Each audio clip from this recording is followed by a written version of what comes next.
बच्चों आ चुके हैं साइंस के बढ़िया महत्वपूर्ण कुछ प्रश्न लेकर। तो पहला है कि रिक्टर पैमाने का उपयोग निम्नलिखित में से किस तीव्रता की माप के लिए किया जाता है। आपने सुना होगा बच्चों रिक्टर स्केल, ठीक है, रिक्टर स्केल आपने सुना होगा। रिक्टर स्केल किसको नापने के लिए किया जाता है, ये अर्थक्वेक को नापने के लिए किया जाता है। रिक्टर स्केल कुछ ऐसे करके बना होता है, उसमें चुंबकीय दर्पण होता है, जिससे जो है जो इसमें एक कागज लगा रहता है वो रोल रोल होता है, और रोल रोल होता है तो पेन भी लगा रहता है, और पेन जो है वो चलती रहती है। अगर तीव्रता ज़्यादा होगी तो पेन ऐसे ऐसे चलने लगेगी, जिस वजह से रिक्टर स्केल पे हमें पता लग जाएगी कि भूकंप की तीव्रता कितनी थी। ठीक है, आगे बढ़ते हैं। आरेख में दर्शाए गए अनुसार चित्र S1, S2, S3 और S4 पर प्रकाश की समांतर किरणें अपतित हैं। वह पृष्ठ कौन सी हैं जिन पर परावर्तन कोण अपवर्तन कोण के समान है। तो ये कौन कौन सी हैं, S1 है, S3 है और S4 है। ठीक है, इसका ऑप्शन क्या हो जाएगा, बी हो जाएगा। यानी S1 है, S2 S3 हैं और S4 हैं, जिन पर जो है किरणें सीधी सीधी गई हैं और अपवर्तन भी नहीं हुई हैं। चलिए आगे बढ़ते हैं दूसरे क्वेश्चन की तरफ। बहुत ही अच्छा संग्रहालय अब की बार लेकर आए हम लोग, और अगर आप ये क्वेश्चन कर लेते हैं तो नवोदय की बहुत ही मोस्ट इम्पॉर्टेंट क्वेश्चंस भी आप लोग कर सकते हैं। तो वीडियो में अंत तक बने रहें। चलिए बढ़ते हैं नेक्स्ट क्वेश्चन की तरफ। दो समतल दर्पण ए बी आरेख में दर्शाए अनुसार एक दूसरे में समकोण बनाते हुए रखे हैं। कोई प्रकाश किरण पी ओ दर्पण ए के बिंदु ओ पर 30 डिग्री का कोण पर अपातन करती है, और फिर परावर्तन के पश्चात दर्पण ए से बी पर आपतन करती है। इस किरण का दर्पण पी से परावर्तन के पश्चात क्या हो कोण होगा। तो ये हो जाएगा 60 डिग्री कोण। ठीक है, ये क्या हो जाएगा, 60 डिग्री का कोण हो जाएगा। चलिए बढ़ते हैं, देखते हैं सूर्य से दूरी से बढ़ते हुए क्रम में सौर परिवार के 3 ग्रहों का सही क्रम है। तो मतलब जो है यहाँ से सूर्य से बढ़ते हुए, क्या बढ़ते हुए कि सूर्य से बढ़ते हुए बच्चों, सूर्य है, इस सूर्य से बढ़ते हुए क्रम में कुछ ग्रहों के हमको जो है बताने हैं। ठीक है, हमको कुछ ग्रह बताने हैं जो बढ़ते क्रम में हैं, और वो 3 ग्रह हैं। ठीक है, तो वो हमको बताने हैं। तो इसमें से कौन सा ग्रह हो जाएगा बच्चों, इसमें से सही कौन सा हो जाएगा, शुक्र मंगल शनि हो जाएगा, या बुध मंगल मंगल हो जाएगा, शुक्र मंगल हो जाएगा, या फिर कौन सा हो जाएगा, मंगल बुध बृहस्पति हो जाएगा, और या फिर बच्चों शुक्र पृथ्वी मंगल हो जाएगा। तो ये क्या हो जाएगा, शुक्र पृथ्वी मंगल। आगे बढ़ते हैं। हमारे सौर परिवार की वह ग्रह जिसका कोई अपना उपग्रह नहीं है वह कौन सा है। यानी उपग्रह मतलब क्या होता है, ये एक पृथ्वी है, मान के चलिए पृथ्वी है, और इसका उसकी जो है चक्कर लगाता है एक उपग्रह। ठीक है, उसकी भी चक्कर लगाता है एक उपग्रह। पृथ्वी किसके चक्कर लगाता है, सूर्य के चक्कर लगाता है। ठीक है, तो पृथ्वी का भी जो चक्कर लगाए उसी को हम कहते हैं उपग्रह, या किसी भी प्लेनेट्स के चक्कर लगाए उसको हम कहेंगे उपग्रह।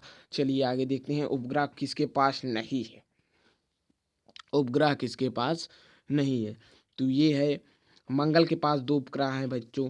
मंगल के पास 2 उपग्रह हैं। एक तो है जो है, तो बीनस के पास कितने हैं, बीनस के पास भी हैं। बीनस के पास शायद मेरे ख्यालात से 14 उपग्रह हैं, और नेपच्यून के पास 27 उपग्रह हैं।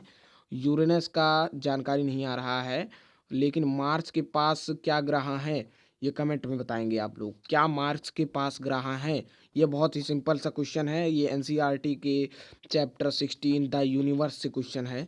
इसको आपको बताना है कि किस प्लेनेट के पास खुद का उपग्रह नहीं है, किस प्लेनेट के पास खुद का उपग्रह नहीं। बच्चों आ गए हैं नेक्स्ट पेज की तरफ। निम्नलिखित में से उस गैस को चुनिए जिसकी पर्यावरण में वृद्धि करती सांद्रता के कारण वैश्विक तापमान हो सकता है। वो होगा कार्बन डाइऑक्साइड, यानी CO2 इसको हम कह सकते हैं। ठीक है, निम्नलिखित में से संपर्क बलों के युगल को चुनिए। पेशीय बल और घर्षण बल, इच राइट आंसर हो जाएगा। आगे बढ़ते हैं बच्चों। आरेख में दर्शाए अनुसार किस जल टंकी में 4 टोटियां A B C D लगी हैं। यदि यदि यह टंकी जल से पूरी भरी जाए और इन सभी टोटियों को एक साथ खोल दिया जाए तो जिन टंकी टोटियों से जल समान दाब से बहेगा वह है, मतलब जैसे ये एक टोटी यहाँ पे है, एक टोटी यहाँ पे है, एक टोटी यहाँ पे है, एक टोटी यहाँ पे है, ठीक है।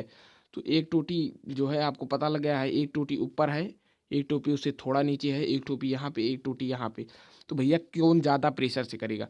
देखिए ए वाला जो है इतना ज़्यादा प्रेशर से करेगा, बी वाला डी वाला इतना ज़्यादा प्रेशर से करेगा, और बी वाला इतना ज़्यादा प्रेशर से करेगा, और सी वाला भी इतना ज़्यादा प्रेशर से करेगा। तो इसमें राइट आंसर हो जाएगा बी और सी। ठीक है, राइट आंसर क्या हो जाएगा? बी और सी। यानी कि भैया ये बताइए, प्रेशर जो है मान लो ये कर रहा है कि इतना ही तो पानी तो करेगा ये, तो इतने पानी के बाद ये शांत हो जाएगा। फिर डी भी मान लो इतना करेगा, इतना ही तो करेगा, उसके बाद ये शांत हो जाएगा। लेकिन बी सी आखिरी तक इतना पूरा पानी प्रेशर करेंगे, जिस वजह से B is right answer, B और सी। चलिए बढ़ते हैं आगे नेक्स्ट क्वेश्चन की तरफ। बच्चों मोस्ट इंपॉर्टेंट क्वेश्चंस हैं। नीचे दी गई प्रायोगिक व्यवस्था पर विचार कीजिए। ये देखिए एक कापर प्लेट है, ये वाली एक कापर प्लेट है, और कापर सल्फेट विलियन है ये जो इसमें भरा गया है लिक्विड, और ये कापर प्लेट ये भी है। तो इसमें विचार करना है, तो विचार का सही आंसर हो जाएगा डी। घनावेशित इलेक्ट्रोड के से कॉपर रोड विद इलेक्ट्रोड को स्थानांतरित हुआ, यानी copper gets transferred from the positively charge electrode to the negatively charge electrode. आज के लिए बच्चों इतना ही। अगर आपने अच्छे क्वेश्चन सॉल्व किए होंगे, आपके लिए थोड़ा चैलेंज भी था कि भैया 10 में से आप कितने क्वेश्चन का सही जवाब देते हैं। 5 का अगर दे देते हैं तो आपको समझ लिया जाएगा कि आपने भाई दिया, मतलब आपने कुछ 8th क्लास में पढ़ा है और 9th का एंट्रेंस देने के लिए आप जो है बिल्कुल तैयार हैं। बच्चों वीडियो अच्छी लगी हो तो लाइक करें, अपने सभी दोस्तों के पास शेयर कर दें ताकि उनको भी जानकारी मिल जाए, और आप भी अपने दोस्तों के बीच अपनी इज्जत और ज़्यादा बना लें, क्योंकि दोस्त सोचेगा कि भैया मेरे पास ये भेज रहे हैं, इसका मतलब ये भी पढ़ रहे हैं। और आप पढ़िए ऐसे, निश्चित ही आपको सफलता मिलेगी। आज के लिए बस इतना ही। वीडियो अच्छी लगी हो तो लाइक करें, चैनल को सब्सक्राइब करें, बेल आइकन को प्रेस करके हमारे चैनल से जुड़ जाइए।